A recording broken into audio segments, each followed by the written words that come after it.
Hello, everyone. We're back. Part two. Yes. Yes. I'm hmm Pam. I'm Heather.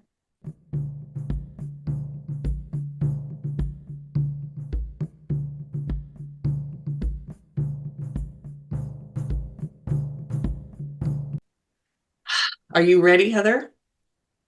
Yes, I'm ready. Yes. I say that now, Right. and let's see how it feels by the end.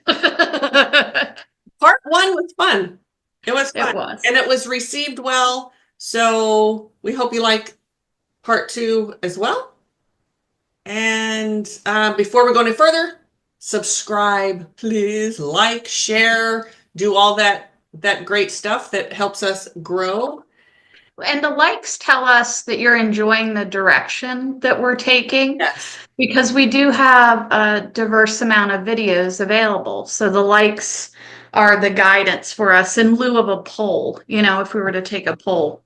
Yes. And the comments, we enjoy reading them, the feedback. It serves so many purposes. Yes. For me personally, it's so fun to engage. It's also supportive. So when we're doing these types of videos that have darker material, tougher material, I do look towards your comments.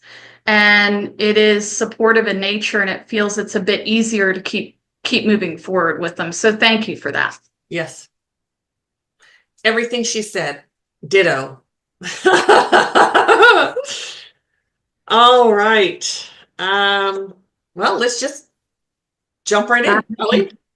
All right. Here we go. Now we get into Alex Jones and the real exposing of Bohemian Grove. So, Alex Jones, joined by members of British television, infiltrated Bohemian Grove in July of 2000. Alex Jones has always claimed to be an activist for the people, wanting to expose the world government that is conspiring against them. A well-known conspiracy theorist, Alex Jones looked back through history to discuss the club's origins and their mysteries. One of the first things he discusses in the documentary is the massive 40-foot stone owl statue, which he and others claim represents the ancient pagan god Moloch. You see, according to the Bohemian Club, the owl is meant to symbolize wisdom and companionship. This seems like a great symbol for a club allegedly about camaraderie and a discussion of the arts. But could it be that this owl actually represents a god to which the ancient people would sacrifice children? Okay. I'm gonna stop there real quick. Um, the owl, just like any symbolism, has so many different representations. So Mhm. all of those things can be true all at the same time. Right. So it's, in what we do, an owl is wisdom and it can see through the dark. And so sometimes an owl might come in during a healing and it's Mhm. because clarity is coming, or so there's all sorts of I just wanted to point that out, that all things can be true at the same time. It's not just one or the other, especially with symbolism. Mhm. So And there's something to Alex Jones. There's a personal connection for him. It may be a previous experience mm. that contributes to his mission. There's a righteous anger there. Ah, Who knows what the experience is? sure. It feels another person, not him, Okay. someone he knows. And that is the reason, or one of the factors for Absolutely. what he's trying to expose with the secret clubs and others. And I will say, with often with people who go in to expose this type of thing, whatever it is, it becomes very personal for them. It either started out like there were, like you said, like you knew someone that was affected by it, or there was something there, but I think the tends to be like the best reporters, that type of, they go in because it is personal. And hmm that makes them really tenacious and getting to the truth. So all to say that really lands for me.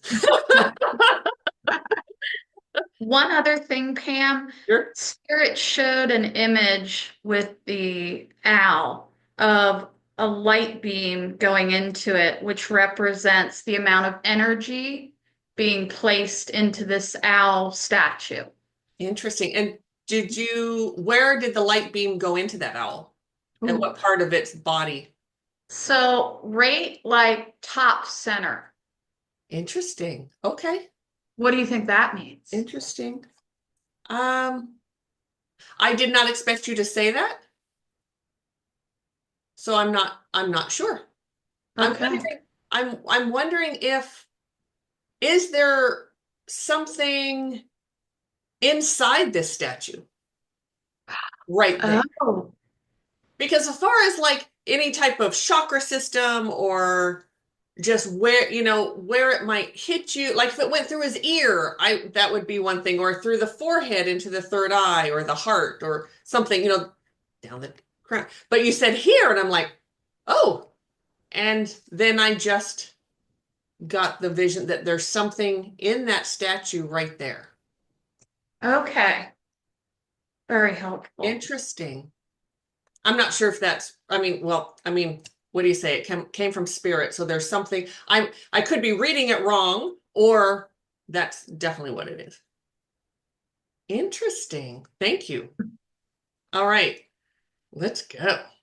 More on that later on. Alex Jones in his documentary claimed that the men of the original Bohemian Club, all men of art and intellectualism, created the club to get away from the backwardness of the West Coast, which he claims meant Judeo-Christian ethics. Alex states that the annals of the Bohemian Club admit an obsession with the occult, as well as druidic rituals, some of which inspired the cremation of care ceremony.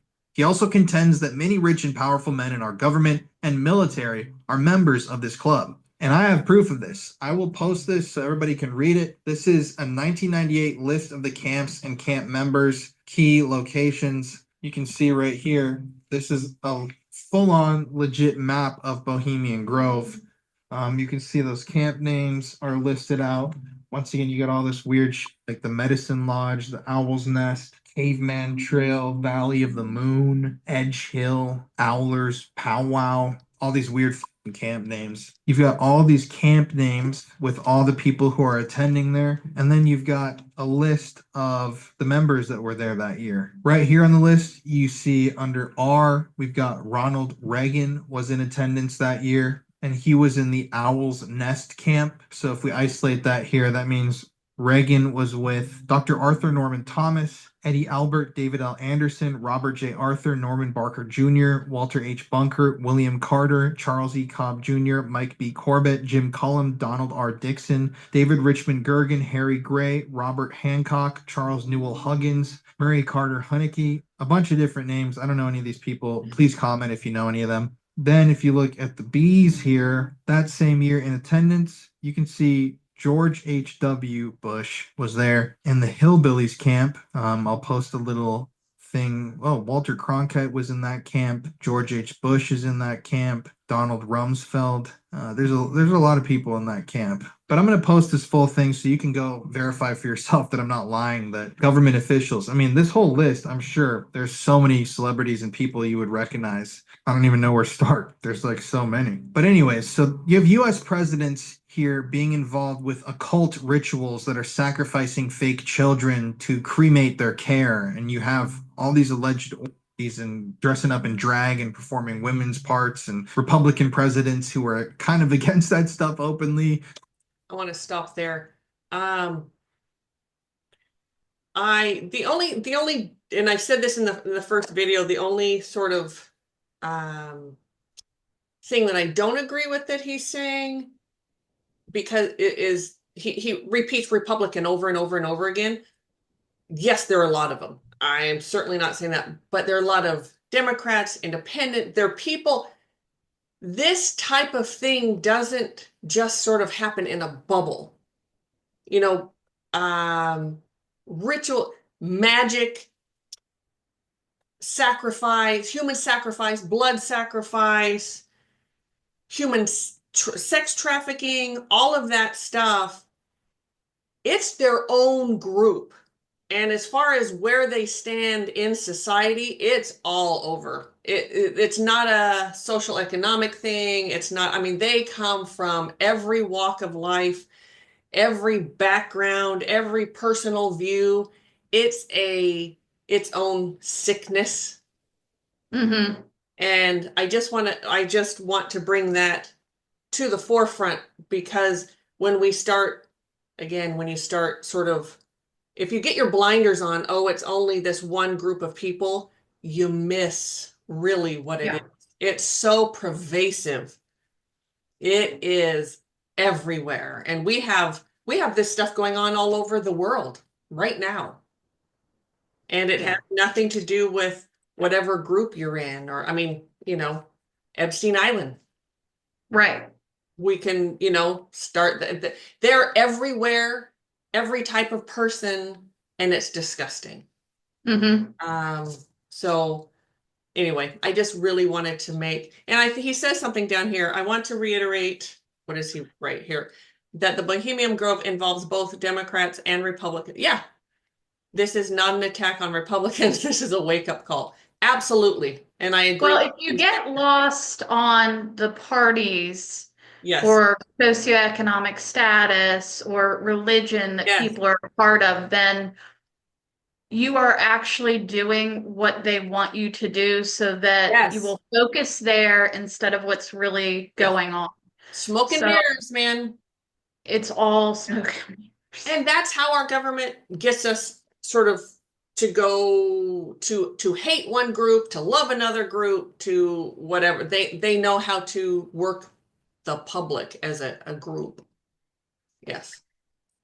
I lift the energy real quick when Colin pulls out the map and he's like, but bam, he's Yep. showing the camps and the names and information. That's fantastic. Yes. It's an exciting moment. He loves doing it. We Yes. love watching it. Yes. Want to Yes. be a part of it. Um, Yes. and then moving to the fog that came in for me with the campsites again, which we spoke about in the last video. Hmm. Please rewatch that. If you missed it, it will help lay a great foundation moving into this video so you can better understand what we're saying. Hmm. And there's more to this with the structure of the campsites. Mhm. We may or may not get it, and the videos will tell us that as they progress. And also a sick feeling. So it's cleared out now because we've moved on. Good. I didn't mention this when we first got together to do this, and right before we were about to start recording this, my throat, I was coughing and clearing my throat because I couldn't speak. That happened last week or the last video as well. Yeah, I did not get the nausea, and which is weird because I almost always get nausea, but um, I'm sure that will Yeah, come. I think there's something about drugging Oh, absolutely. with the camp As soon structures. as you said that, as soon as you said drugging, I now feel sort of like spirits bringing that experience in. Yeah, absolutely. Yeah, I see people, men, they're woozy, they're falling, they're in the woods right around these campsites, and their vision is blurred. So that's very important to the structure of the sites. Absolutely. And, fear is a great motivator, right? Or manipulator. I can manipulate you if you're scared. I can easier manipulate you if, I could drug you and then you're in the woods, you don't know where you are. You have no idea. Right. And it's easier to manipulate you that way. And that's Yeah. what I get. Like some people can handle it, like the people that know it's coming.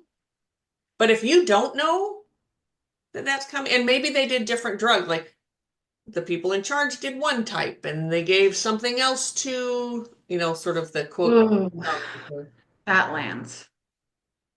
I'm glad you caught that. I did not. Other than now, I feel like tracers. put my hand across and there's like tracers. Like this is wow. Yeah. Yeah. Woof. All right. Ready? Yes. Probably doing that stuff behind the scenes in the trees, so there's proof that there are military members and powerful people in the club. But let's get back to Alex Jones. He states in his documentary that in order to ascend to the higher level of the geopolitical landscape, you must first join and be indoctrinated into the Bohemian Club and its druidic rituals. If you don't know what druidic is that I keep talking about, the Druids were like a mystical people in the United Kingdom area in Europe in the medieval days, and they were really into magic, and that's a whole tangent you can go on. But druidic magic and rituals are like a favorite thing amongst the world's elite. But Alex is basically claiming that in order to ascend in the world and gain power, you have to buy into Bohemian Grove and you have to take part in these rituals. Just like these, my kids were in college, they never did the frat route. But that's right. A bunch of guys get Yeah. together, they do the hazing and it's, I mean, we've all heard stories and it's awful, awful. Well, some people die even, but that I have that in my head, this sort of this picture of them, these grown men, what they make these men do to get in. Like it's humiliating. They video it. So they keep record to, right, to blackmail you and to, if you say something, we're going to put this video out of you doing something to, or having something done to, or, whatever, something, it's very dark and very gross. It is gross. I don't even want to say what the pictures are coming into my head. It's, yeah. Me neither. Whew, get those out. Ah.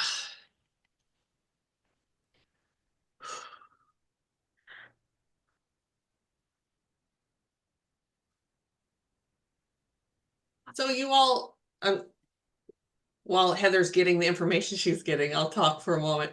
You see us all doing a lot of heavy breathing and we breathe out. Sometimes I don't know if you can hear it through the mic, but sometimes there's even like a tone that I use, and that's just to clear the energy while we're in it, so it doesn't get fogged up, so it doesn't clog our channels. That's Right, so it doesn't take us down with yes. it. Yeah. Because I know people have asked, why do you always do the big, to keep our energy clear? Yes. Mhm.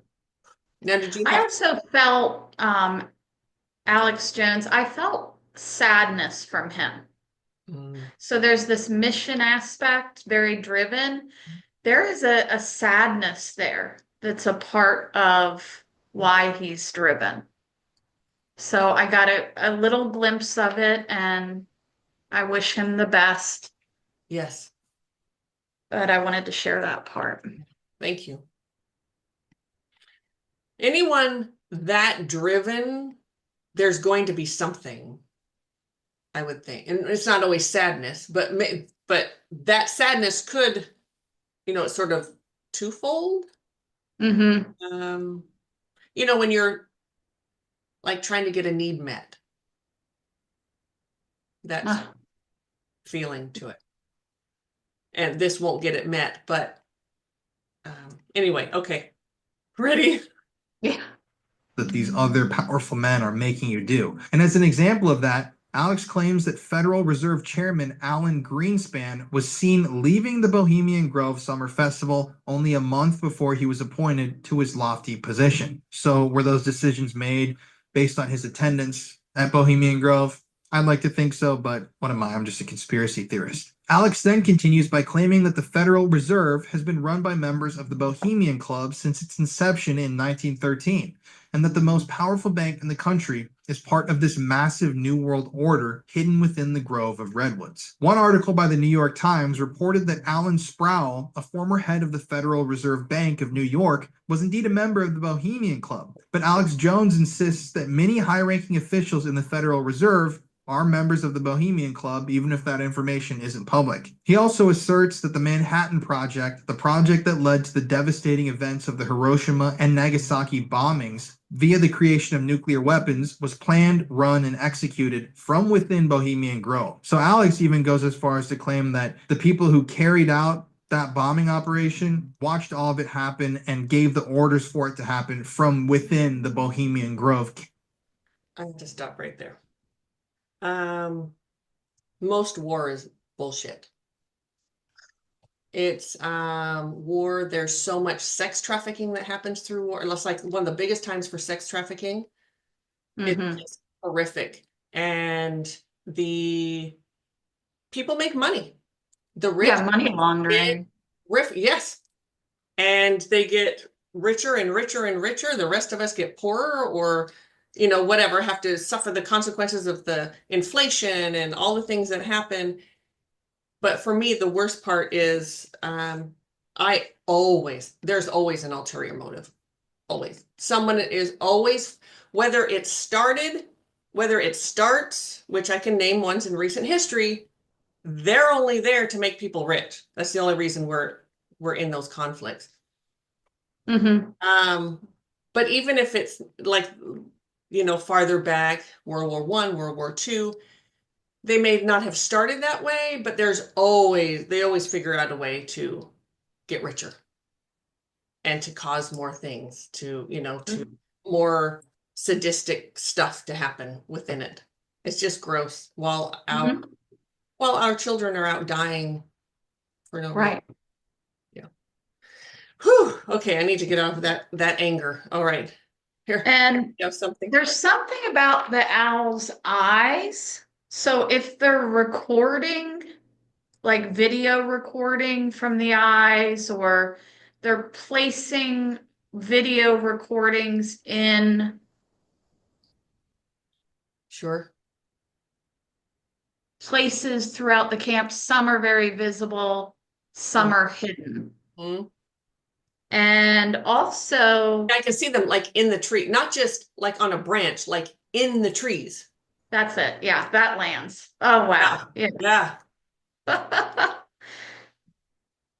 The fog came in Mhm. surrounding who's really involved in Bohemian Grove.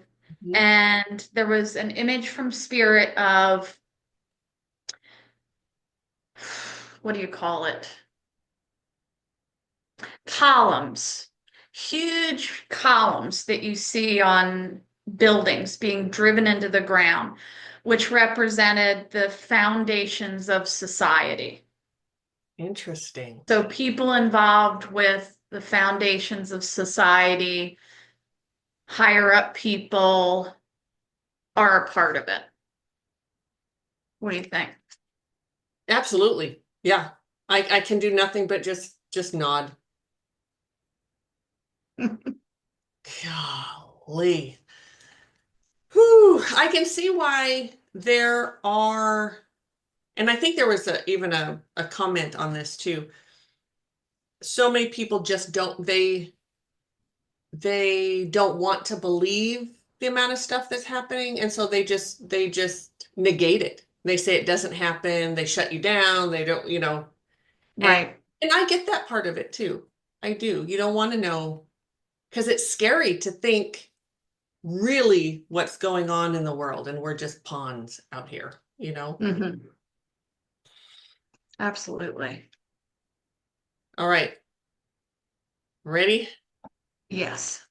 Campground. He even goes on to say that he believes that the Grove is a place where men of the Bohemian Club engage in bizarre ancient Canaanite Luciferian rituals. But who are these rich, powerful men, presidents, leaders of the CIA, billionaires? Who are they worshiping in these rituals at Bohemian Grove? Well, that's when we get to Moloch, the owl god, who people claim is represented by that 40-foot stone owl at the center of the grove. So Alex himself did research on the figure of Moloch, which is mentioned many times in the Christian text of the Bible and is in fact associated with human sacrifice. But not only human sacrifice, specifically the sacrificing of children by fire. Keep in mind, in Bohemian Grove's cremation of care that we've talked about many times, which they say is just a fun little play that they like to put on, they are burning the effigy of a child's body. And Moloch, the owl god, people used to sacrifice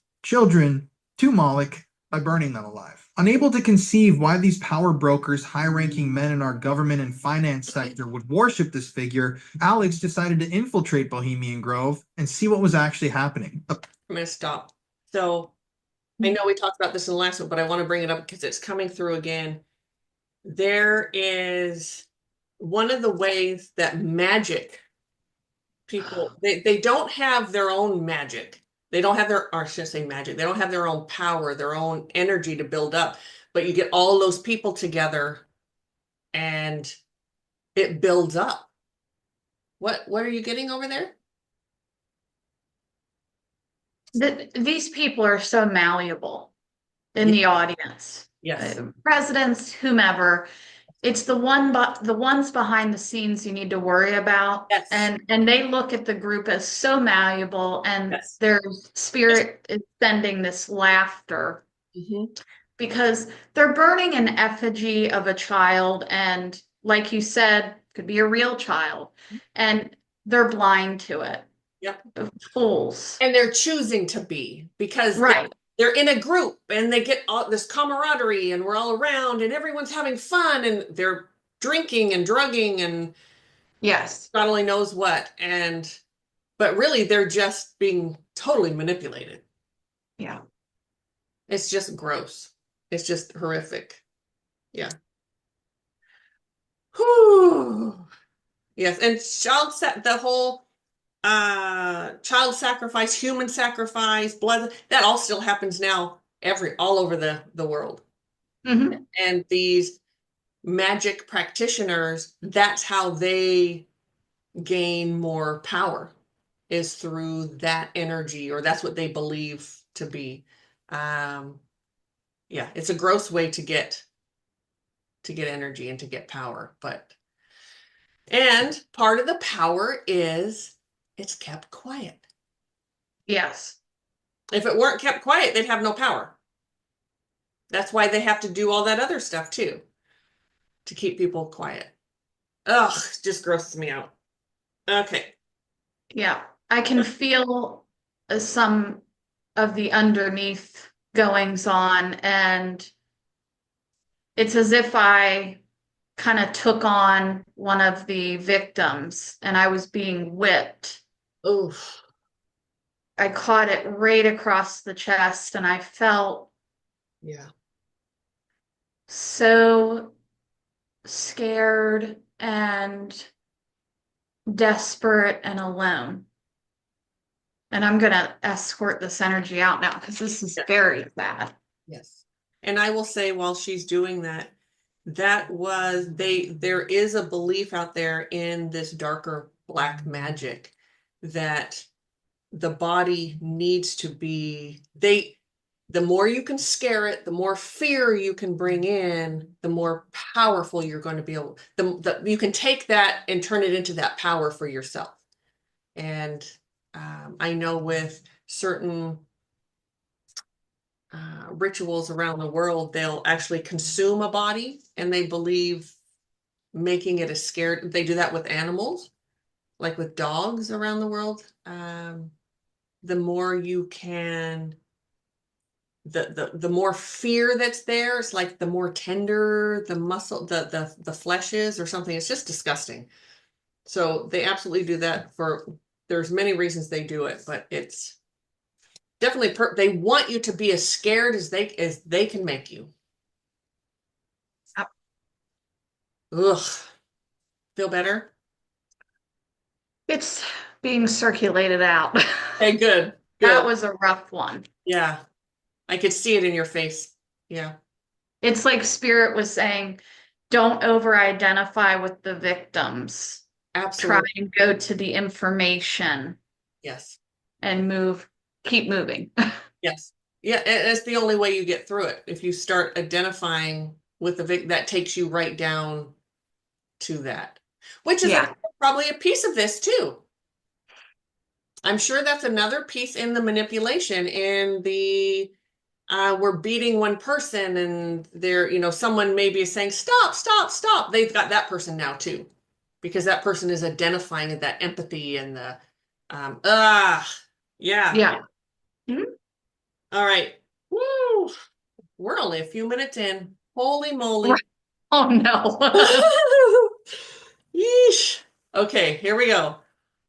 Upon arriving in Monterrey, Alex Jones and his crew began to interview locals. The first person they met, after saying he worked in Bohemian Grove for a while, immediately began to walk away after being asked if he had witnessed the cremation of care ritual. Another resident said that he was driving by one of the outer camps of the Grove and was stopped by Secret Service members. When the Secret Service approached his vehicle, they began interrogating the resident about his intentions, requesting his name and his address, and asking why he was so close to the campsite. Another resident of the town claimed that the men in the grove brought prostitutes into the woods with them, both female and male prostitutes. And many of the town's members had different stories about the FBI having infested the town at one point, but no one seemed to know anything about the actual rituals happening themselves. Finally, on July 15th, 2000, the time came to infiltrate Bohemian Grove itself. After sneaking into the main parking lot past the first set of security gates, Alex and a colleague began their trek into the event area. He states that he was questioned by security multiple times, and whenever confronted, he would simply say that he was with the Hillbillies, the group to which the Bush family belonged. And yeah, like I said earlier, this is actually a gate pass from Bohemian Grove. You can see right here, Bohemian Grove, Monterrey, California. Gate pass for Mr. There's no Mrs., just Mr. here, which is interesting. And it makes you wonder who this belonged to, what they used it for. Just an interesting visual representation of the secrecy of the Grove. I'm going to stop there. That didn't feel real. That felt like a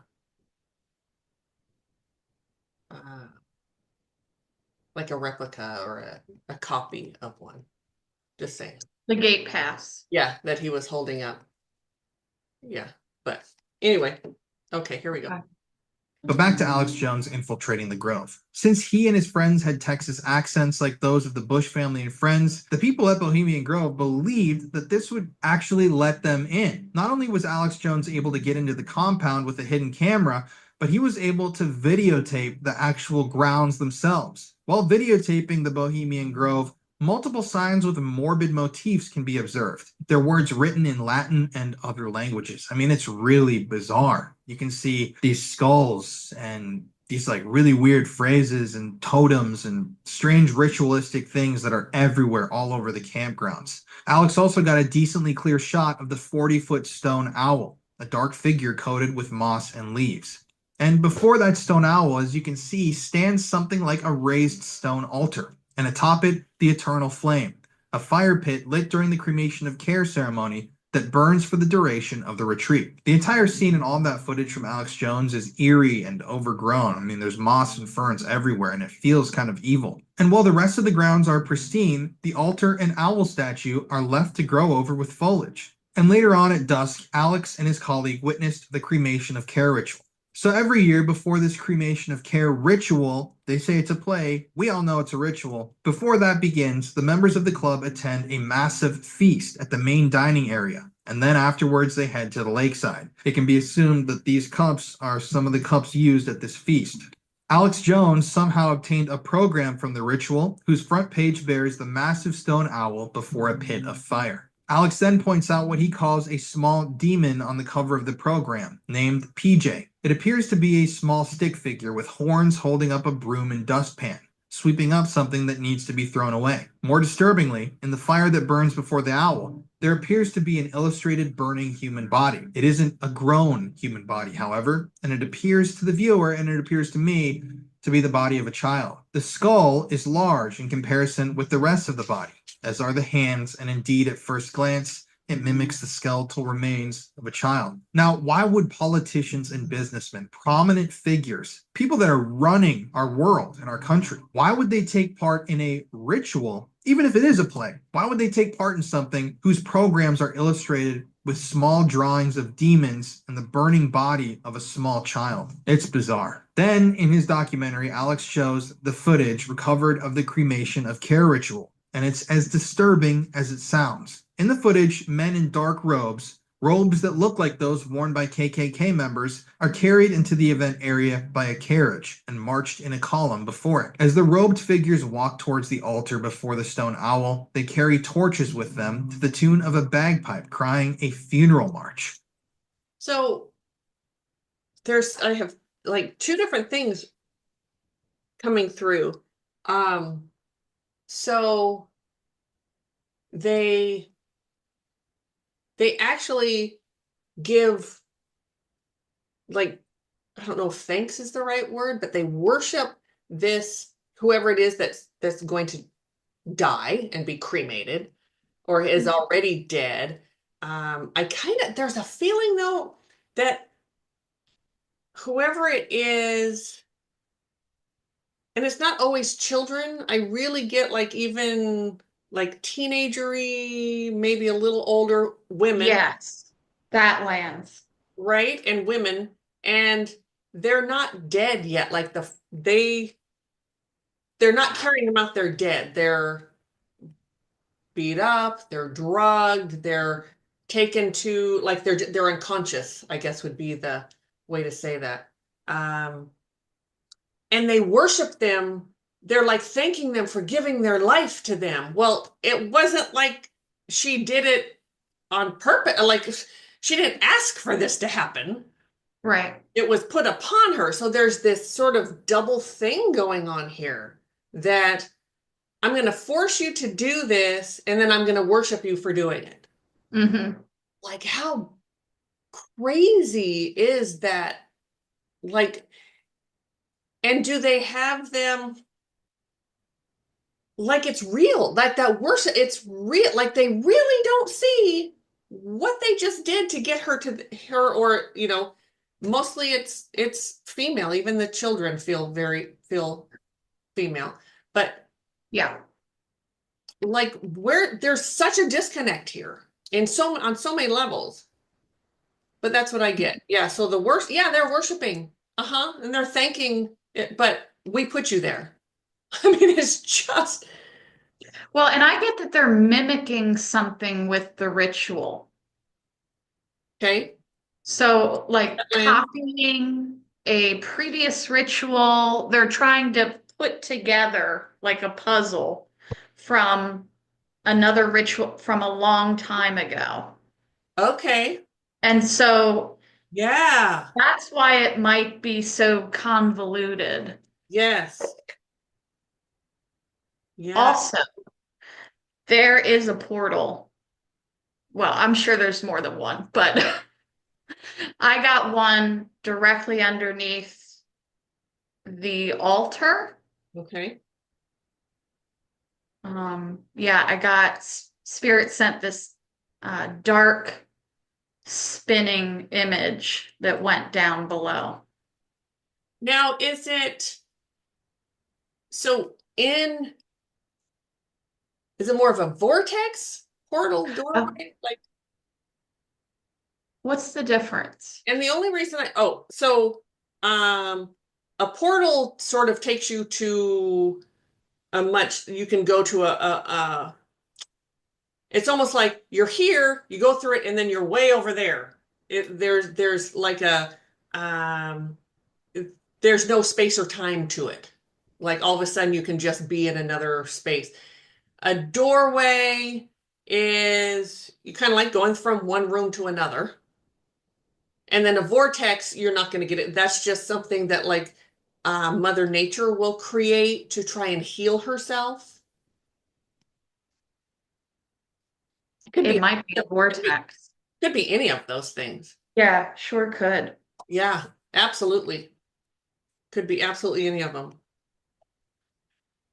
Wow. Yes, and and if they're dredging up sort of these old theories of demons and deities and whatever, right? And whoever this God is that they're praying to, uh, now I have the nausea. Mm-hmm. And still under the sort of belief that this person is sacrificing themselves for a better thing. Well, they didn't ask to be sacrificed. You you made it happen. Yes. Okay. Shall we go? Yes.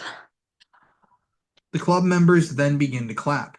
The bagpipes transform into solemn classical music, and this plays for approximately 10 minutes before the robed men close in on the altar. Alex Jones allegedly contacted occult experts, and they all reported that what he witnessed that night may truly have been a sacrificial ritual, according to all he was about to see and hear. So in the footage, the men in robes near the altar, and a bell is rang, and a speaker in white, the high priest, delivers the following words. And these are the words they say every single year. Quote, "The owl is in his leafy temple. Let all within the grove be reverent before him. Lift up your hands, O ye trees, and be ye lifted up, ye everlasting spires. For behold, here is Bohemia's shrine, and holy are the pillars of this house." A bell rings once more as the speaker bows to the spectators across the pond.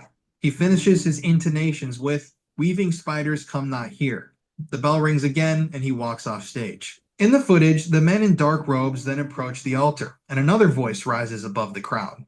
The speech it gives is sown with strange phrases and references to friends who have passed on joining the crowd from beyond the grave. It mentions Babylon, one of the cities most steeped in occultism, and Tyre, a city that faced holy wrath for rebelling against God, according to the Judeo-Christian texts. This voice goes on to mention spell work, possibly in metaphor. However, with so many true references to occultism, it can't be certain. This voice calls the event to which all these powerful men are attending the ancient Druidic festival of Midsummer, a festival of dancing, bonfires, and heavy drinking. Finally, though, the most disturbing portion of the speech comes when concerning the similarities of the owl in front of the group to Moloch.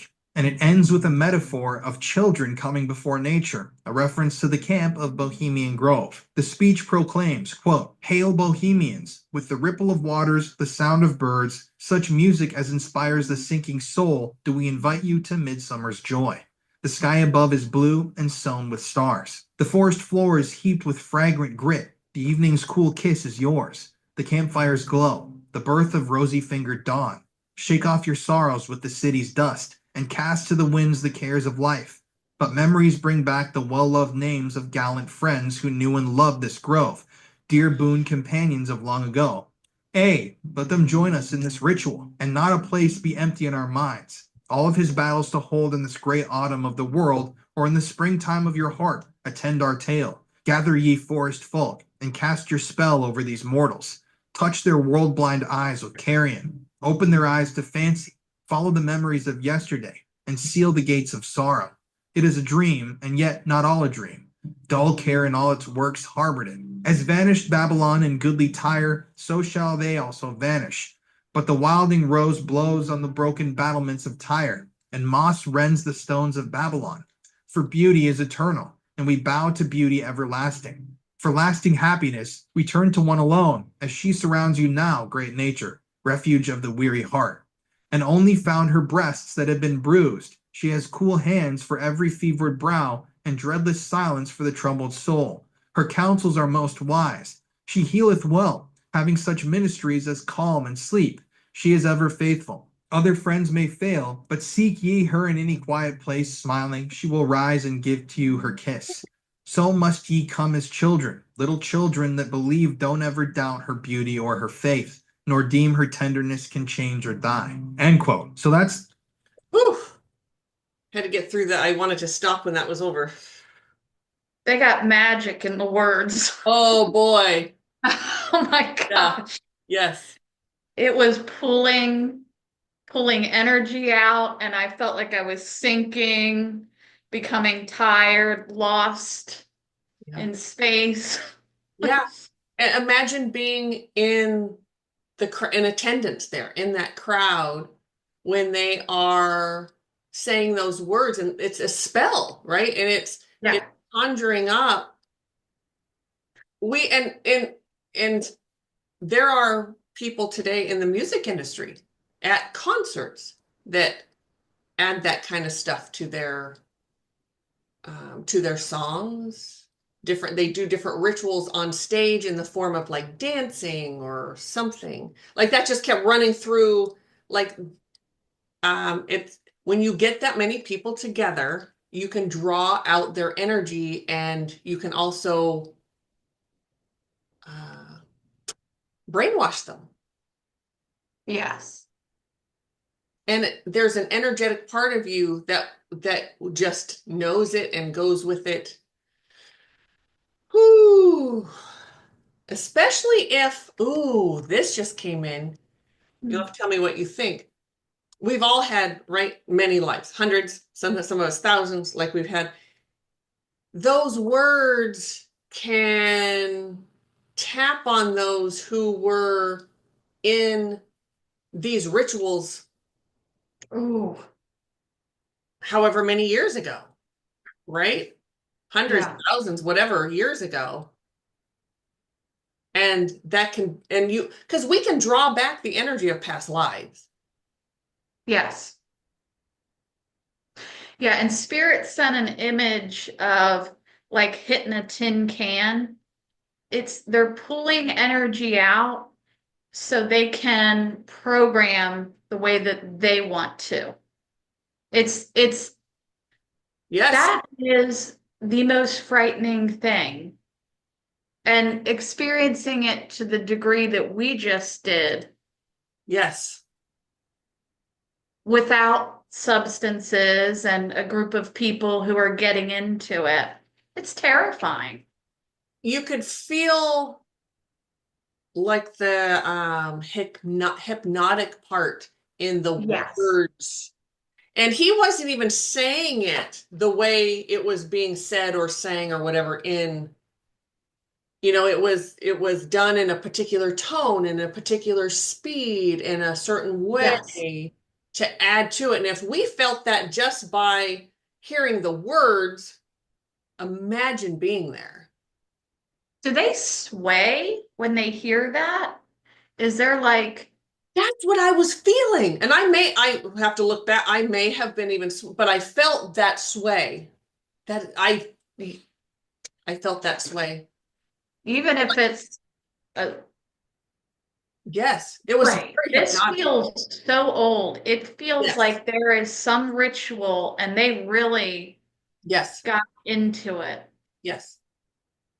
And they pulled out, and I stand with this firmly. And I know you're not arguing with me, but they're pulling those, whatever they're doing, if and there's certain tones of music that are being played, it's being said in a certain way, and the certain words, and then the energy is really pulling that past life right up to the present and through the people who have already, I'm most of us, if not all of us, well, there's some younger people, some younger souls maybe that haven't, but most of us who've been around, right, many lifetimes, thousands, have been in those lives. I don't know what parts we played in it, but right, we've been there. Yes. And it can totally be brought that I still stand that that's part of what's happening is let's pull them back, pull that past life back into their present time. Mm-hmm. For our viewers, guys, please lift your energy. Yes. You may have a really hard time Yeah. hearing that segment of the video. It's okay to stop. It's okay to take breaks. It's okay to avoid it entirely and just do our reaction. Maybe we could put up a little disclaimer for them. Yes. Just Yes. if they want to And we say skip it this, and just hear us. and our viewers that watch our stuff, even though we tell you, don't lean in, don't look into this psychically, don't do you all do it anyway. We know Right. you. We know you do. So be careful. Yes. And Mhm. I did say something just a minute ago that could be confusing to some people, so I want to clarify. So our lives, it's not linear like all of our past life, because I was just saying, they draw that back, and if you had this many lives, maybe you didn't have one or whatever. It's all the dimensions are right here, right around us. If we leave this when we leave this life, if we choose to go back, if we want to be a slave in ancient Egypt, we can do that our next lifetime. Or if we want to go be part of these druid things, rituals, we can do that after this. So it's not It's just, so I just wanted to make that clear. The way I said it was kind of misleading, made it sound like, oh, well, I had to have had 1,000 lives to have been in one of these. Right. And that's not what I meant. And that's probably another video sort of explaining someone who's had 100 lives versus 1,000 lives. The person with the 100 lives, they're learning different things. They're coming in for sometimes different reasons. So anyway, Interesting. Thank you. that's another one. I'm sorry if I confused anyone by that.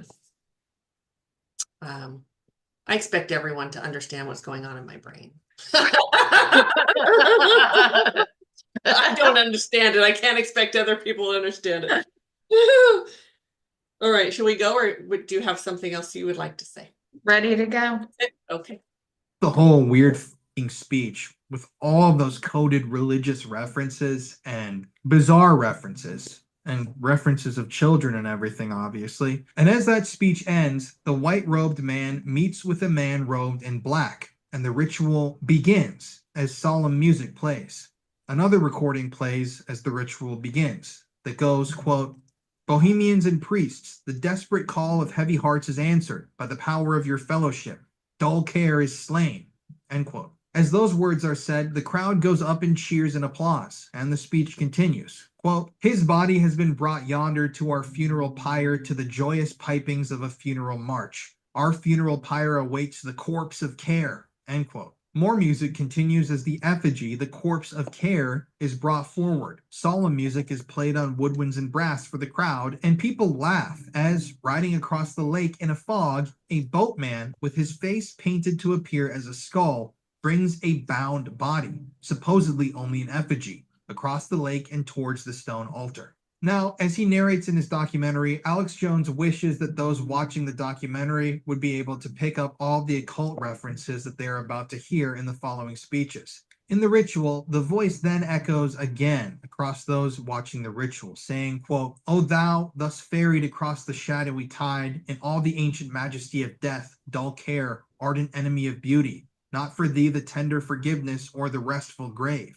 Fire shall have its will of thee, and all the winds make merry with thy dust. The voice then shouts, Bring fire! And the crowd erupts into cheers once again. More men in robes then bring forth a burning flame in a pit, and more robed men with them carry torches.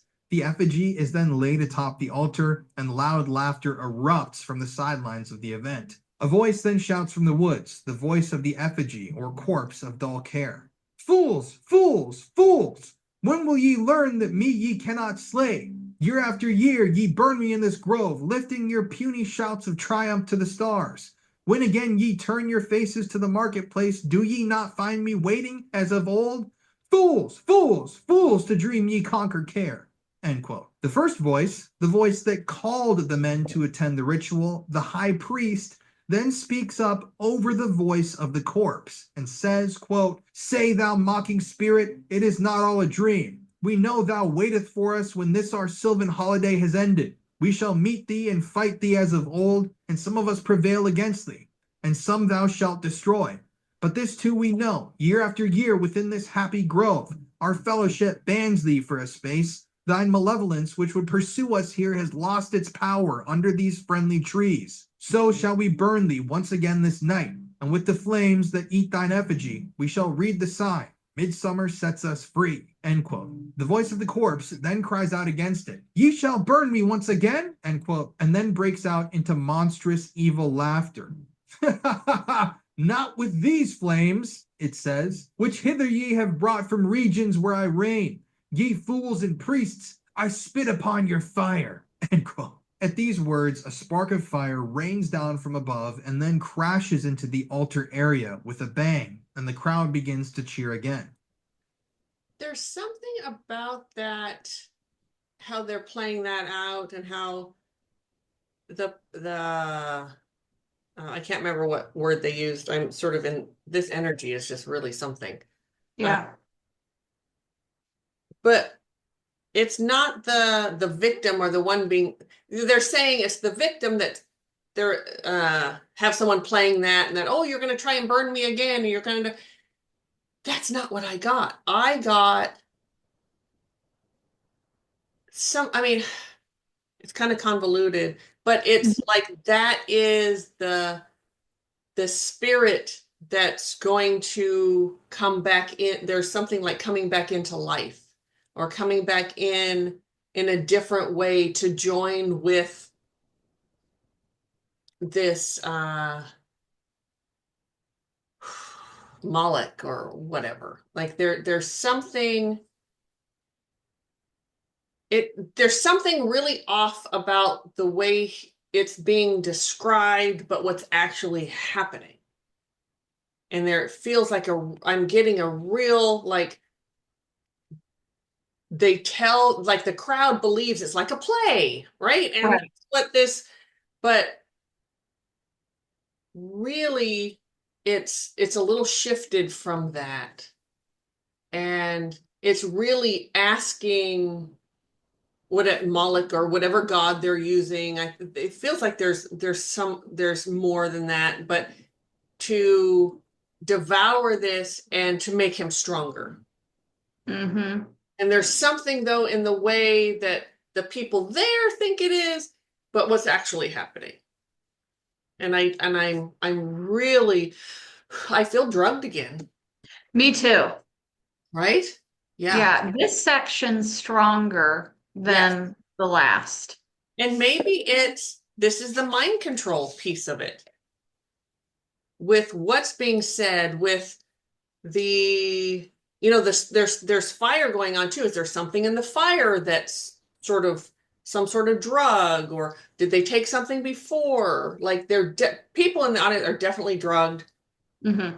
pulling in the energy from that past life, or even this life. Maybe it pulls up something. I don't know.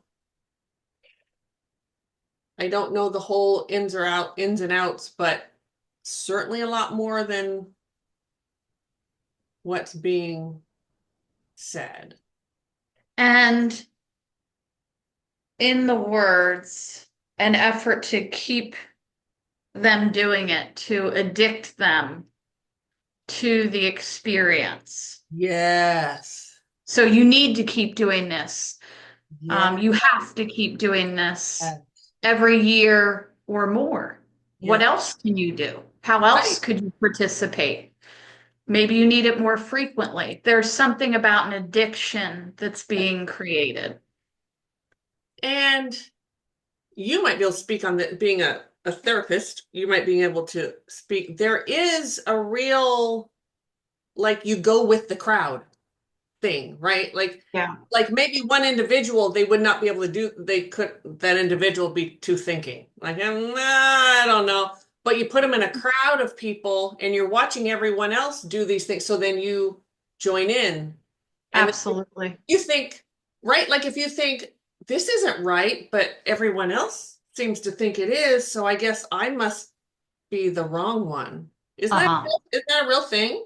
Yeah, groupthink or group dynamics Yeah. are it, it's completely different than what an individual might do.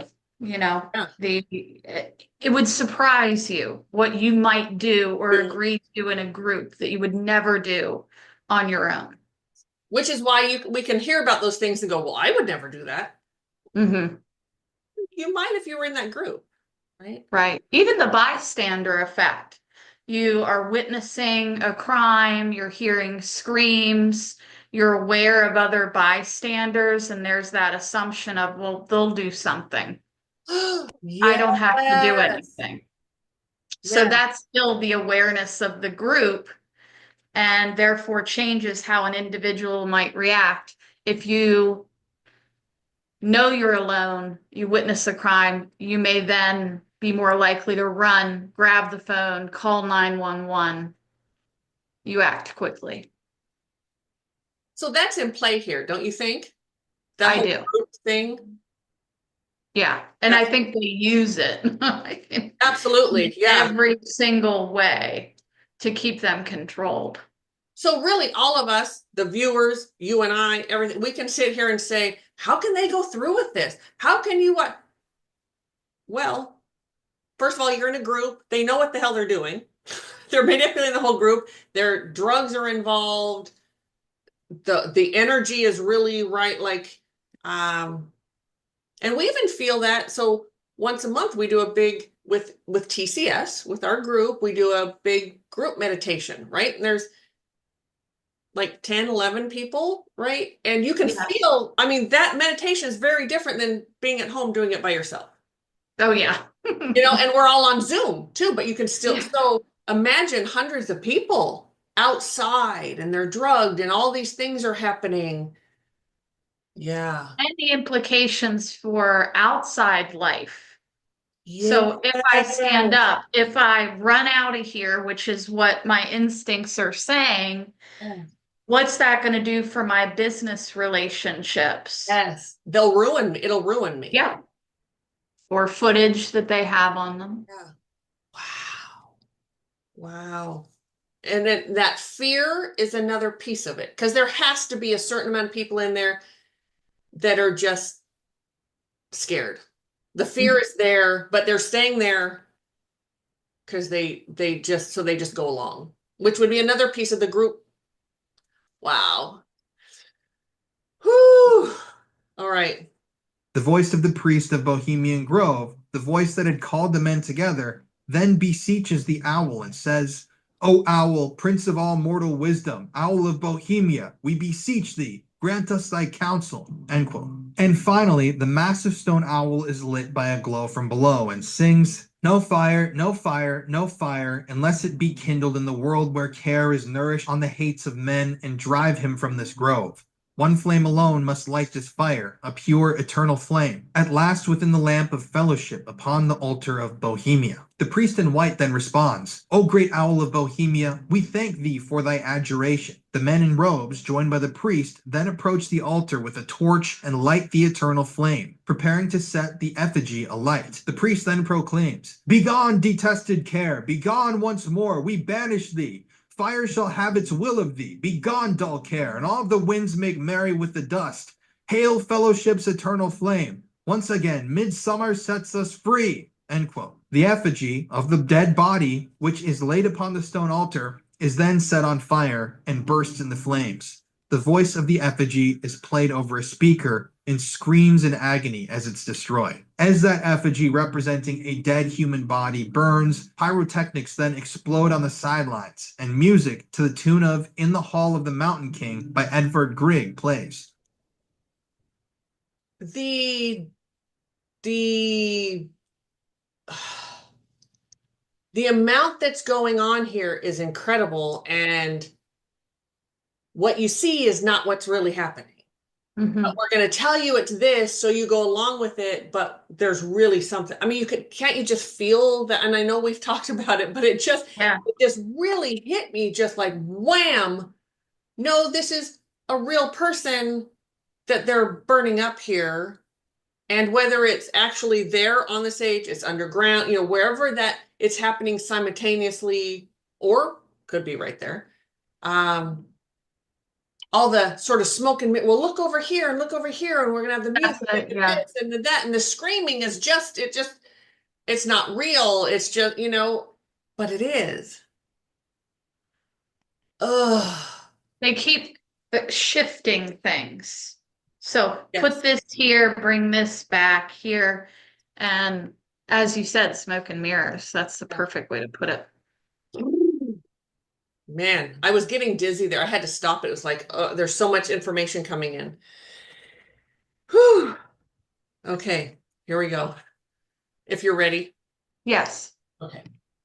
As the music drowns out the screams of the effigy, massive explosions of fireworks light up the crowd of spectators to this effigy burning ceremony. And as the recording of the ritual that Alex Jones captured ends, he gives us some insight into some of the occultist statements of the priest. Specifically, the quote, we shall read the sign in your burned effigy, end quote. Alex claims that the ancient druids used to do this, and they would often roast animals, cats, goats, oxen, and horses. He claims that they would watch these creatures die in pain and gain some sort of power from their energy, as well as gain the ability to tell the future. It is odd that at the end of the ritual, the priest then sets that bound body or effigy on fire, and it shrieks and screams in pain as the pyrotechnics begin to go off on the sides of the stage. Perhaps this whole thing is some sort of metaphor for the energy being released from the screaming, burning corpse.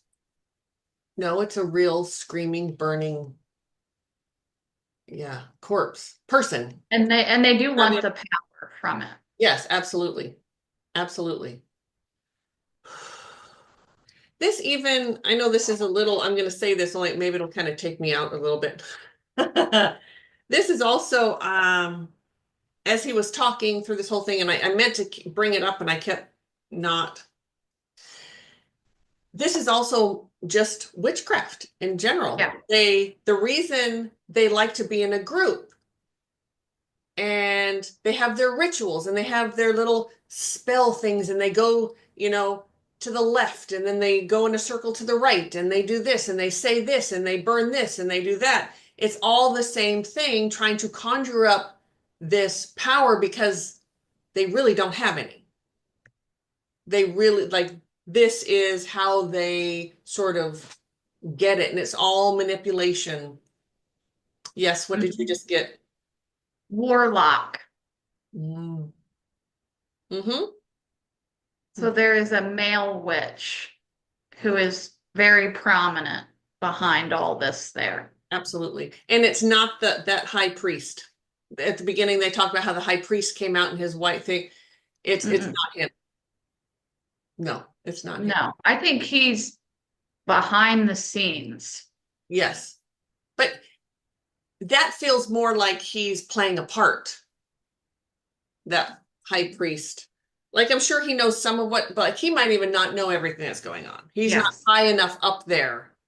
It's just sort of like this honor to have that, It's a select few who know everything. Yes. Yeah. Now my head's itching, all this low Yeah, I am vibration. too. Yeah. It's all the low vibration. Whoa. Yeah, I see what appears, this seems the warlock who's walking around in a cloak in the shadows. Interesting. Mm-hmm. Mm. Sure. Just watching everything. Yeah. Seeing what's going on, what's working, what isn't, who's involved, who isn't. I even see someone like throwing up.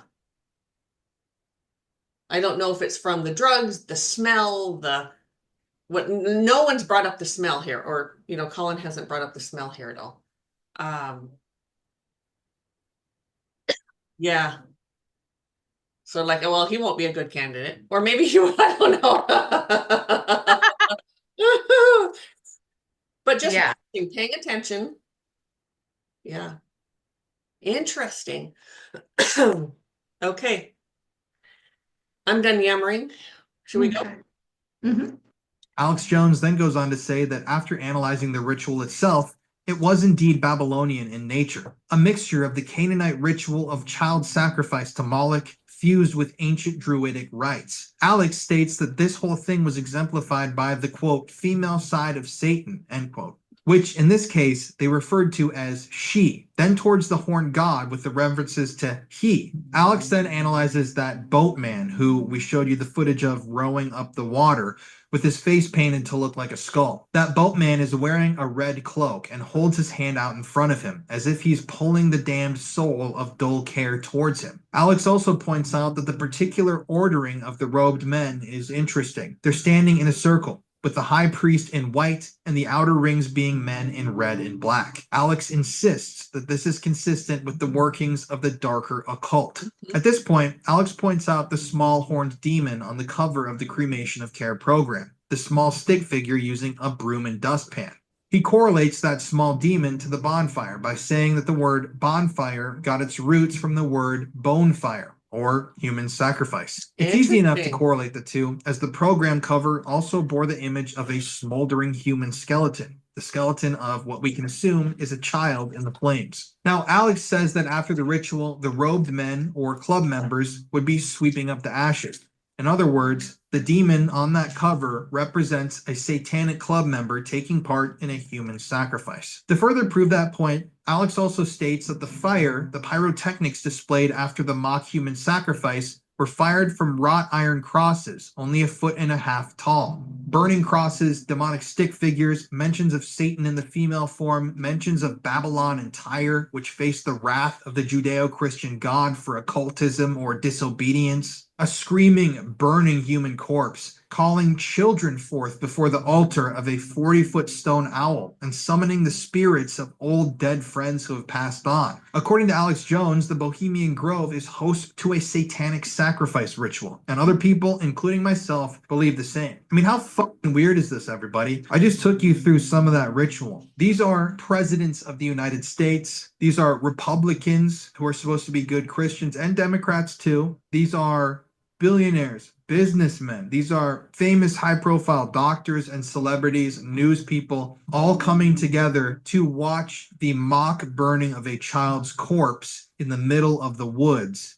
as it screams. And they say that it's just a play. I can honestly tell you, I have never been to a play quite like that. I don't think any of you viewers have also ever been to a play like that. And it's already disturbing enough that this play is top secret and heavily guarded, and they don't want people filming it or showing it. But it's even more disturbing when you consider that these are world leaders attending this mock child sacrifice. That's got some really dark implications. So, after Alex Jones's documentary was released, an ex-Marine named Richard McCaslin raided Bohemian Grove and failed to find anything sinister, but spent the night in a cabin and was arrested the next day. He left a calling card on the owl shrine inside of Bohemian Grove, a placard that read Leviticus 18:21. Perhaps Alex was onto something, but after the documentary was released, he was widely criticized by most major media and called a crackpot for his belief that the members of the Grove were engaging in a possible real human sacrifice. It's easy to, I just had to take something I have this raging headache, and I don't get headaches. That's not my thing. But see how they keep it going is certainly if you're a higher ranking person anywhere in whatever field that you're in, and you just laugh at it and say, oh, that's not true. And then people who think it is pretty far out there. Who wants to believe that it's really happening? So you can see where they can just go, and how they can continue to do this because it is so far out there to believe. Mm-hmm. It's just the manipulation is just horrific. And I could hear some of the people at the Grove who were there at the ceremony, that cremation of care, realizing it and going, what did I get myself into? And they don't know how to get out. They feel stuck and cornered. Yes. And like, let me just be quiet and get through this. Yes. And go back to my normal life. And never speak of it again. Keep your mouth shut. Yes. And with all those high-powered people there, I mean, they can come after you in all kinds of ways. Financially, they can hurt your family. Yes. I mean, it's just, they can find out where you are and what you're doing. Like, it's, very scary. We have all of their information by the time they set foot on those grounds. They have everything. Yeah. They've been every person has been vetted Whew. Okay, here we go. There aren't any direct references, I will say, to the owl being a symbol of the ancient pagan god Moloch, but there are other similarities between the two. Moloch, or Moloch, is a figure that goes back to the books Leviticus, 1 Kings, 2 Kings, and Jeremiah in the Judeo-Christian text of the Bible. In the Bible, in Leviticus 24:5, God speaks to the Israelites and commands them not to sacrifice their children to Moloch, and that any man who does so should be killed, or God will turn away from them. Leviticus 18:21, the very verse that was taped to the stone owl, says in the New International Version, do not give any of your children to be sacrificed to Moloch, for you must not profane the name of your God. I am the Lord. In 1 Kings, it goes on to say that Moloch is a detestable god of the Ammonites. And in the Second Kings, an altar called Topheth is desecrated so that it can't be used to sacrifice children to Moloch. It is then mentioned again in Jeremiah that the practice of sacrificing children to this god is evil and hated by God. The ritual of sacrifice for Moloch was similar to that of what occurred in Bohemian Grove. In the Bible, it is sometimes translated that the children are passed through the fire to Moloch. In other words, the children were burned to death. Worship of Moloch was not abolished under the Israelites' captivity in Babylon. And though the Babylonian religion was pantheistic, including astrology and divination, it wasn't generally linked to human sacrifice. It is thought by some that this ritual was fabricated by the Romans to make the Canaanites appear barbaric, but it was recorded in Leviticus long before the Romans came into being, according to tradition around 1300 BC, while Rome was founded or began in infancy around 600 BC. The ritual of burning children to this omnipresent evil Moloch god is thought to have occurred in this way, from a description created by medieval French rabbi Shlomo Yitzchaki in the 12th century. A grand altar was created with the idol of the enormous man or owl man made of brass. His head is that of a bull, and his arms are stretched out in front of him. A fire is then lit below the idol, and the brass figure is heated up immensely. Once the hands were burning, a child was then placed within them. When the child was placed onto the burning idol, it would scream in pain, but the priests would beat a drum so that the sound was drowned out, and the parent of the child wouldn't hear the pained cries. Naturally, the stone owl at Bohemian Grove doesn't exactly match that description of Moloch, but the loud music drowning out the screams from the effigy of Dol Care, the image of a burning child on the cover of the program, as well as the horned figure sweeping up the ashes, all strangely do relate to Moloch. Perhaps that demon, PJ, wasn't a demon after all, but a reference to this ancient god who had the body of a man and the head of a horned bull. Or perhaps it's a reference to both. You see, in 1667, John Milton's Paradise Lost named Moloch as one of Satan's chief warriors, one of the highest ranking fallen angels. According to this classic piece of literature, Moloch gave a speech in hell where he advocated for going to war against God,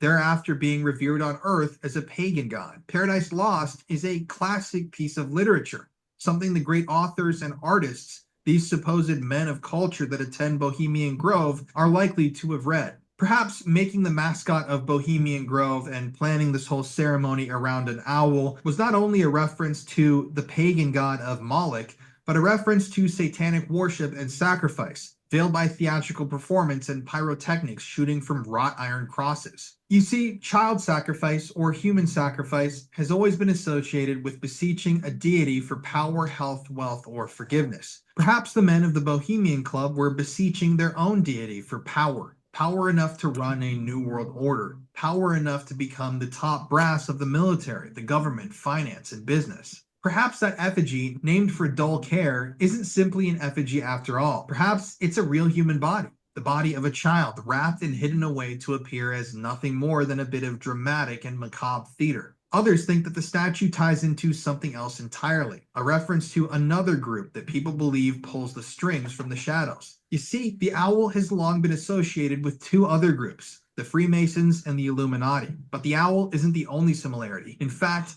many comparisons can be drawn between the Bohemian Grove and the feared orders of the Illuminati and Freemasons. The Illuminati, as we know it today, refers to the secret society of the Bavarian Illuminati that officially operated for only a decade, from 1776 to 1785. The Illuminati was founded by a German law professor who believed in the Enlightenment, and his order sought to promote those ideas to those in power. The professor who founded the Illuminati, Adam Weishaupt, educated Illuminati members in reason, philanthropy, and other secular values. The purpose was to influence political decisions when these Illuminati members came into power. These few men, 6 or 9 people, wanted to take over the world. Their goals exceeded these means, however, as in their early days, there were only a handful of members. Most believe, though, that the Illuminati didn't end in the late 1700s, obviously, and that they went underground to avoid persecution. A lot of people, including myself, believe that the Illuminati is still running today, and that they have their hand in the honeypot in running the world. There's a lot of people that still believe that. And I don't know if it, and for myself personally, whether it's Illuminati or whatever, I do think we're going, there is something. Yeah. Yeah, there are people who want like this new world order. They want it to, and they're infiltrate. Some people say that the Pope this new Pope is part of that new world order. And Wow. yeah, yeah. And he's been really sick. I don't know, have they said that he's died yet?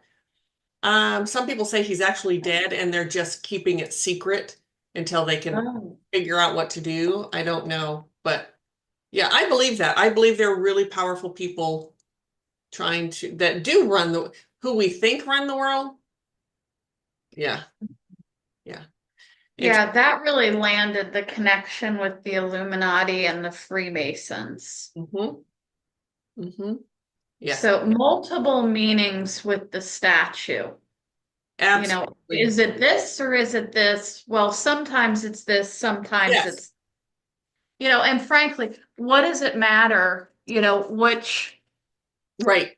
evil god or demon is being worshipped? That one and the same is what spirit keeps saying. It's one Yes. and the same. It's the act of doing it is what they really care about. They want the sacrifice and the ritual to be performed.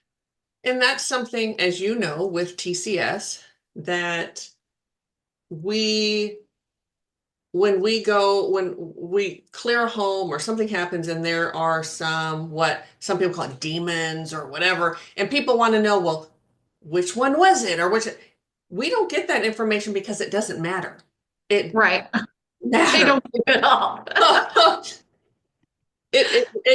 And what we do, there's no bearing in it.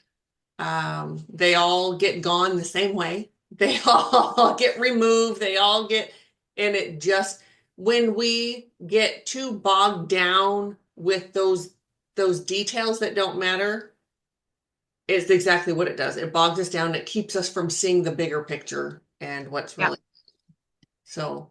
And you know that. And all of us at first, when we first start coming in contact with whether they're earthies or entities or whoever, wherever it's coming from, we get, ooh, what is this and what is that? And we want to know more. We want to ask all these questions. And then at some point, as you know, it gets to the point where it's like, I have no questions for you. How do we get rid? Like, what do we do Well, now? because you get shut down. Spirit says they're one and the same. Move on. Right, Oh, exactly. is Like, that all I get? Is that right. all?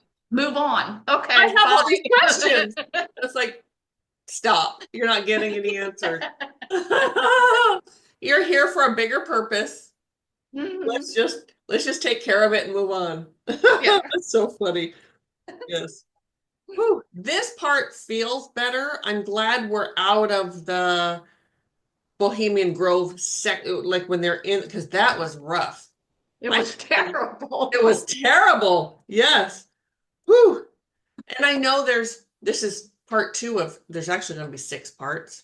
And I know that obviously it's all in the Bohemian Grove, so we'll be there. But Right. for the moment, this is a nice reprieve. Yes. Woof. Okay. There's like 12 minutes left of this video. Not us talking, but let's go. I think it's interesting. When you bring up the Illuminati to a lot of people, it's always hailed as a great conspiracy theory.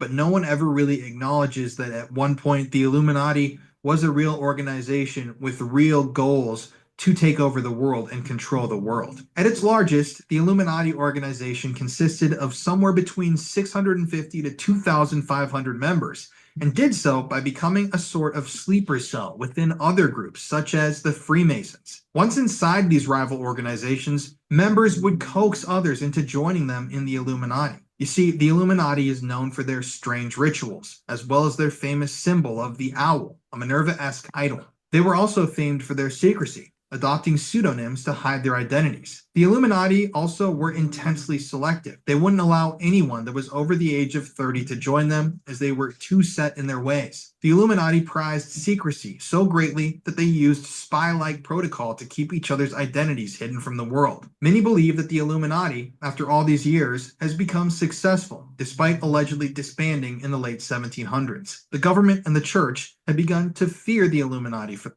I have to say something because sorry, this is sort of off topic, but what was running through my head is my husband owns a business, and I'm always out like going to the bank all the time. I'm always looking to see if anyone would be a good fit in his office. Like, can I take that? Can I, you know what I mean? It's just kind of what you do with, and it just reminds me of that I'm infiltrating the bank, and I'm watching all the employees who would, would work really well in his office. Yeah. Harassment. Yeah.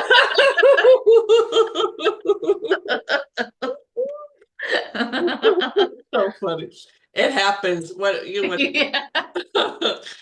All right, here we go.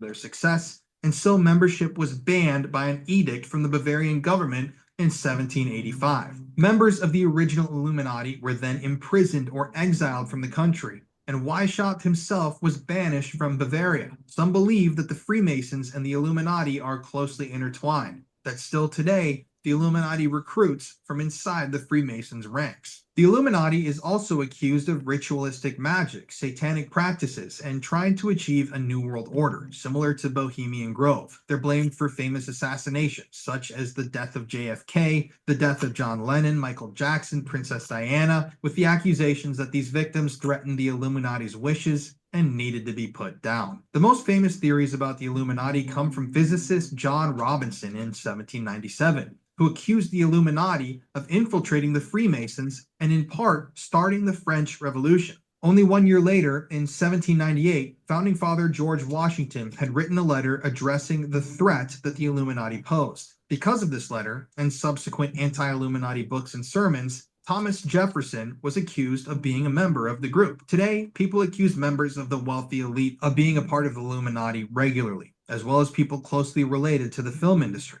which the Illuminati and Freemasons, interchangeably at times, are suspected by theorists to control with an iron fist.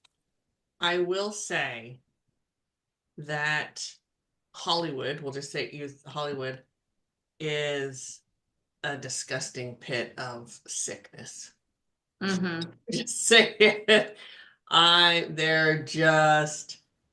It's just gross. And I can see where, like, Bohemian Grove, how it kind of started, like, with those people and probably still pulls in, right? Which I think it does. It's all those actors and actresses and stuff. I think today more than ever, they are brainwashed, they're sex trafficked, they're put in situations where, like that Harvey Weinstein or Weinstein or whatever. Yeah.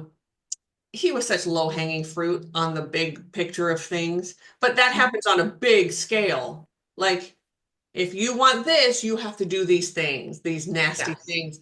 And these people, they want it so badly. They want fame so badly. They just go ahead and they, in their mind, one outweighs the, okay, well, so I have to do this, but look at what I get. Right. And even many, I mean, a lot of influencers today, a lot of people who have creators on YouTube who have millions of, there is that selling your soul to the devil really happens Mm-hmm. in one way or another Yes. to reach that place of freedom. That really lands. Yes. And it's our wounding. People prey on that need to be seen and heard and to be praised and to, like, you feel like that's your worth. And it's very sad. It's very, very sad. And at the same time, I'm glad it's coming out. I'm glad we need more of that. We need the light shine on all. Yeah, the truth. Yes, absolutely. So yeah. When a famous person holds up their hands and makes a triangle between them in photos, allegedly the symbol to identify oneself as a member of the Illuminati, people are quick to make accusations that they joined the order and thus gained wealth and fame. It is really strange how many celebrities do this symbol. Start looking for it. Start looking for those symbols. The symbolism of the Illuminati is ever present in everybody's everyday life. So I know I sound crazy, but the shit's true. It's This true. also, though, could be attributed to the Freemasons, who are said to have inspired the pyramid eye on the dollar bill. However, some people believe that the Illuminati themselves placed that eye at the top of the pyramid on the dollar bill. Whatever the case, though, the triangle is said to be the Illuminati's calling card. As opposed to the Illuminati, however, the Freemasons are official and established. Masonic order halls, the headquarters of the Freemasons, can be found throughout the 50 states, all with the triangular symbol of the square and compass, a reference to its beginnings as a stonemason guild in the Middle Ages. Reverend Jesse Jackson, George Washington, Mozart, Buzz Aldrin, and Duke Ellington are all famous members of the Freemasons. While most Masonic lodges, called Grand Lodges, have member lists of mostly unknown men, some believe that the upper crust of the Freemasonry runs the world. They are frequently accused of running the film industry, but are also accused of controlling international power and finance. Some also blame the Freemasons for infamous murders and accuse them of being worshippers of Satan, similar to the accusations against the Illuminati. The club is known for its rituals dating back hundreds of years, and the secrecy of what goes on behind the doors of Masonic lodges leads many to speculate on their intentions. The Bohemian Club has this in common with not only the Freemasons, but also the Illuminati, with many believing that all three orders engage in some kind of dark ritualistic magic. You see, the all-seeing eye, or the Eye of Providence, can indeed be seen on the US $1 bill, and is meant to represent the eye of God watching over humanity. But some believe it's the eye of the Freemasons, or the eye of the Illuminati, watching over the world. Only serving to fuel this rumor is the fact that the Roman Catholic Church forbids members from joining the Freemasons, even though the Masons allegedly promote charity and community service. I have a couple of friends that are Freemasons that are pretty powerful in the ranks of Freemasons, and they're really great people. So I don't know how much of this I really buy into, but in 1983, the church declared, quote, their principles, or the Freemasons' principles, have always been considered undesirable by the doctrine of the church, and therefore membership in them remains forbidden. I'm going to stop there for a second. So when it comes to like Catholicism, that's kind of what they're talking about, right? Like the Catholic Yes. Church. They don't like any other group. So let's They just be clear on that.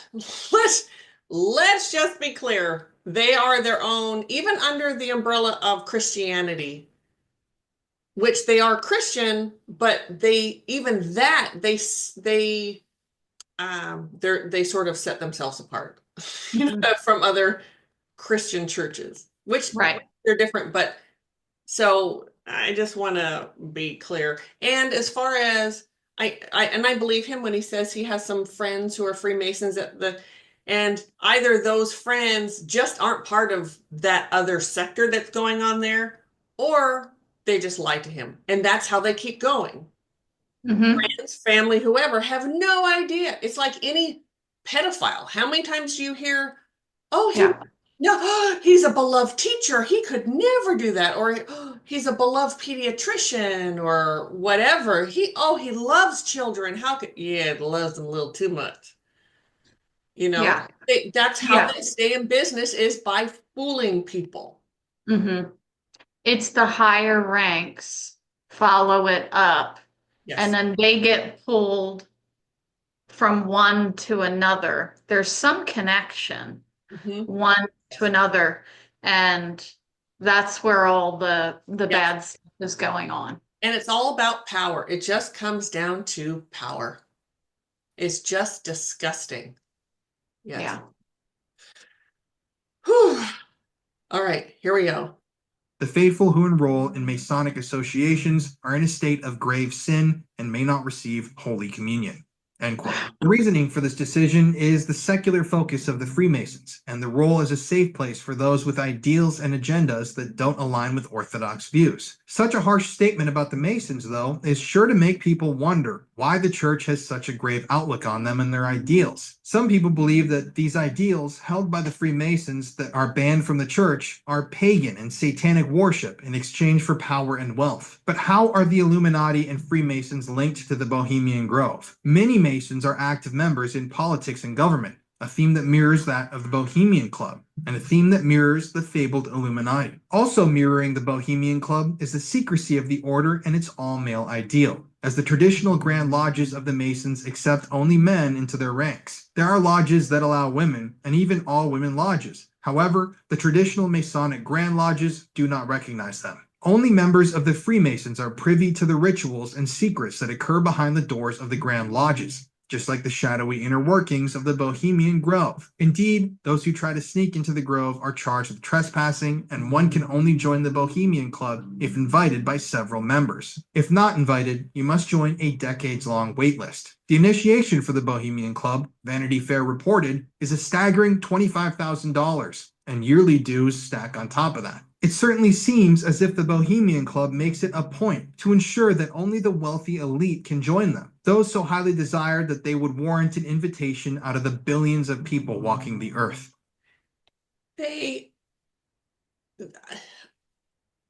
Yes, and at the same time, with the whole money situation, I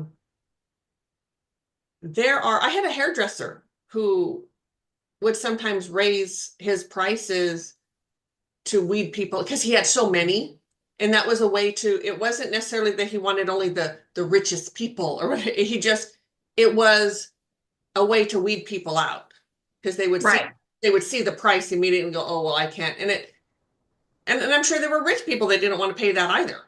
Like, I'm not paying that for a haircut, whatever. Yeah. So I think that's part of it is just it just weeds out a certain amount of people that if you're not willing to put that money in there, then I think they already get you there, right? If you give a bunch of money, they've already kind of got you a little bit. Like first step, check. Mm-hmm. Yeah. And because of what that's for, the idea of going into the woods and Yes. being drunk and debauchery. Yes. Oh, I like that debauchery. Yes. Absolutely. So they're willing to pay 25 grand a year for these activities with limited accommodations. Yes. And then whatever you have to pay a month it's clearly worth it, whatever they're getting. Yeah. Interesting. And I bet there are people who put themselves into debt just to be part of it. Mm-hmm. Yeah. They get a taste of it and they're like, oh, I do whatever I can to get the money to be part of that. All right. Oh, huh? Yeah. So the fog came right back in with just this picture. Do the images have magic, or is it that I'm going right back into it?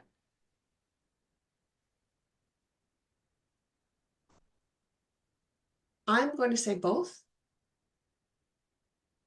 Yeah. Okay. Say both because there's a real doesn't this sort of, I don't know what this ritual is, but there's a sacrifice meaning to it, right? There's this feeling of, ooh, yes. right?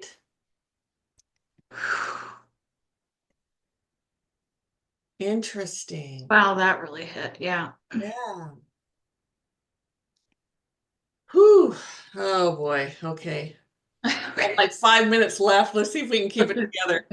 Okay. Playing into the idea that the club is a meeting place for the Illuminati and Freemasons, many believe that the Bohemian Club's motto, "Weaving spiders come not here," is entirely ignored by the members. It's widely believed that at Bohemian Grove, men of status gather to conduct business and grease the wheels of politics and finance. Some think that important political decisions are discussed in the Grove during the 2-week retreat, and one infamous plan of war was indeed discussed there according to some sources. Like we mentioned before, the Manhattan Project and its devastating loss of life was discussed with Robert Oppenheimer under the massive redwoods of the Grove in September 1942, according to the Washington Post. While some state that this is a fact, many call it hearsay. But as with any conspiracy theory, the truth is often hidden by speculation. The Grove's sinister aspects are also hidden by offhanded and negative comments by presidents, with Richard Nixon once describing the Grove with a slur generally aimed at homosexual men. Bill Clinton also made light of the Grove, once telling a heckler, The Bohemian Club. Did you say the Bohemian Club? That's where all those rich Republicans go up and stand naked against redwood trees, right? I never been to the Bohemian Club, but you ought to go. It'd be good for you. You'd get some fresh air. But Nixon himself may have something else to hide. While strictly prohibited, some believe his successful 1968 election campaign was organized and launched at the Grove. Meanwhile, in our era, the Grove may have been used as bribery by Republican donor and billionaire Harlan Crow. You see, the BBC reported that Supreme Court Justice Clarence Thomas accepted luxury trips around the world and several trips to Bohemian Grove from that man Harlan Crow. And this is really important because this plays into all of this. So Clarence Thomas tried to say that he had never been to Bohemian Grove. There's news articles where he's claiming he's never visited, he didn't want to go, he's never been. And then people did their research and they found out that Clarence Thomas indeed has been to Bohemian Grove. Now, keep in mind, Clarence Thomas is one of the most conservative members of the Supreme Court. He is still a Supreme Court justice right now. He has some very, very non-liberal views, I'm going to say. I don't really think he supports drag shows and the rights of all individuals. I want to stop it there. Yes to what he's saying about Clarence Thomas. One thing he didn't say though is when he was talking when Bill Clinton came up. Bill Clinton is a Democrat, so he never used that word. That Democrat again. I think these people are involved. Yes, I'm not going to argue anything that they're not, but to be careful again, to not get too narrow that it's only one way. And their public or whatever they do for a living has nothing to do with that they're doing this. Right. That's another thing. It's just like we talked about, like a pedophile who is I don't know, a teacher. Yeah. They're very good teachers, I'm sure, or whatever your profession is, you're really good at it. It gives you access to children, which is not good, but one doesn't really have to do with the other. Yeah. They can separate it totally in their brains somehow. And this mention of the weaving spiders come not here, it has multiple meanings. Yeah. So the initial one, it is meant to say leave politics behind, leave regular day-to-day behind. Yes. There's also a meaning here underneath, leave your morals behind. Yes. That's the big one. Agreed. That's really, I don't know if buttressing would be the right word, but that's what comes to mind. Good word. Does this to me. They'll give me a word and I'm like, am I to use that? What is that word? And I don't use that in regular conversation, so this must be, yes. So. Yes, so one really doesn't have to do with the other. It's just sometimes what they do for a living gives them access to other things, which is really scary and gross. Yeah. All right, here we go. He's been very outspoken about restricting the rights of some people in the US, and yet he was at the Grove. And even further than that, he tried to deny being at the Grove, and people have linked him to the Grove a couple of times. But I present to you, everybody, for the first time ever published on the internet, real photographs of Supreme Court Justice Clarence Thomas, who tried to claim in the past that he was never at the Grove and then claimed he's been there a few times. Here are photographs of him in the Grove. So here is the 1997 Doghouse Camp picture. And right there at the bottom, you can see is Clarence Thomas. Now, on the back of the photograph, there is actually some writing. This is from the Bohemian Grove. This was acquired from a former member. And you can see written there in the text, Clarence Thomas, right next to that guy we were talking about, Harlan Crow. But that's not enough. I decided if I'm going to go deep into this, I'm going to go incredibly deep. That's why I got all these programs, all these maps that I'm going to release that you guys can all go look at yourself. And so not only do I have that camp photo of Clarence Thomas, I have multiple photos from multiple years. So this camp photo is from 1997 that shows Clarence Thomas at that camp. These photos that I've got right here are from 2003. So 6 years later, and who is that right there? Well, it's none other than Clarence Thomas. I don't know the other people that are in these photographs, but there's Thomas once again at Bohemian Grove. And I'm sure he's going to love to see these. But August of 2005, 2 years after that, here's Clarence Thomas, the Supreme Court Justice, right now at Bohemian Grove. Looks like the same men, right? It Those does. It does look like the doesn't same. it look like they're the same ones? Yeah. And of course he's going to deny it. They're all going to Yeah. deny it. Well, yeah. They're not going to come out and say until they have to say, well, maybe a couple times, but yeah, it's all sick and twisted, but those look like the same. Mhm. So there's some connection with these three men here. All right. There's like just over a minute left. I'll just let it play. Sounds good. Smiling his little ass off. And I know who these other people are that are with him, but you can see behind in this picture, there's some of the campsites and lodging. There's an owl. Yeah, Clarence Thomas, as shown in these photographs, not only lied to the American public saying that he had never been to Bohemian Grove, but he claims to be a hardcore conservative, and yet he is attending the Bohemian Grove, where I also have pictures of men dressing in drag, where it's known men dressed in drag, where there are rumored to be all male orgies. And I'm in the camp of anybody can do anything they want in this life as long as it makes them happy. But Clarence Thomas is not. I'm not. I would also encourage everybody to go look up the bestiality scandal that Clarence Thomas faced. He's got some really dark secrets, that guy. Yeah, that's the story with a lot of these politicians and why I think it's interesting, because even if they aren't sacrificing people or murdering children out in the woods in Bohemian Grove, there's definitely some that's going down out there, whether it's having parties with prostitutes or all these Republican, whether or not you're Republican or Democrat, conservative leaning people who outwardly spout a certain type of belief. And then in the woods, they're running around naked with a bunch of other dudes getting drunk, doing God knows what. I think that's something that people should know about, that their leaders just lie through their teeth. Oh, that was it. Okay. Okay. Whew. I think that really the more is we need to just stop holding these people to some high standard. We need to stop doing that. We need to stop doing that. Yeah, because overall, it seems the message regarding politics is that it's full of lies. Yeah. You know, what they do in the lens of the camera, what in the public, that's the word, versus behind the scenes can be two totally different worlds. Very different. And that's Very the job. Yes. Yes. And we've allowed this to be so. Yes, we have. Yes. So we there's have. there's an accountability here that is important for everyone to recognize. What we didn't want to see, what we didn't care to deal with, what we don't have time for, And that can change. yes. And I think one of the things that is when we, again, with this whole, if we start just like saying it's Republicans is Republicans, we're going to miss a whole bunch of Democrats, independents, whoever's that are doing it. We can't, that's part of how they control us is by saying this side good, this side bad. And we have to get away from that. We just have to get away. All bad. We have to get away from that sort of tribalism thing. And you had said it earlier, that's what they want.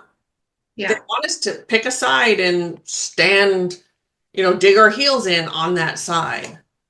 Yeah. Well, be willing to recognize your own biases. Yes. Look into it. Consider what might make me biased and what can I open up to consider alternatives. This might be, Yes. A really big leap, a really big speed bump, yet it's important for development. Absolutely. Absolutely. Well said. Spoken like a therapist. Retired. I just let my license go. Okay, retired. But it's still in you. Yeah. So, wow, that was a lot. My headache is going away. I did take something for it, obviously, but Good. whoo, this was quite the video. Yeah. Yes. We have 4 more parts after this one. Mhm. and we're going to get to them. I'm not sure exactly when they're going to come out. Sometime within, we do these videos long before they come out, or weeks before anyway, and there's other things. And so somewhere within all this, I'll be on vacation, and Right. so we will get to them. Yeah. They will be out, maybe just not as soon as you would like them to, but we're super excited. This is such a great, great video. So Yes. yeah, it's like 3 hours. That's why we had to chop it up. There's no way Over. we could have sat through this in one. So thank you everyone for showing up. Again, if you haven't subscribed, please do. Like the video, leave your comments, please. Love to read them. And is there anything? Yeah. I just feel spent. Like I I'm need. tired. Yeah. This was a lot. There was a lot of energy in this one. And Yeah. he hasn't even gone there yet. I think there's parts of this where he actually goes to, or as close as he can get to the grove. Yeah. Yeah. Woo! So, Yeah. all right, everyone. Thank you, and see you in part 3. Absolutely. Thanks, guys. Bye.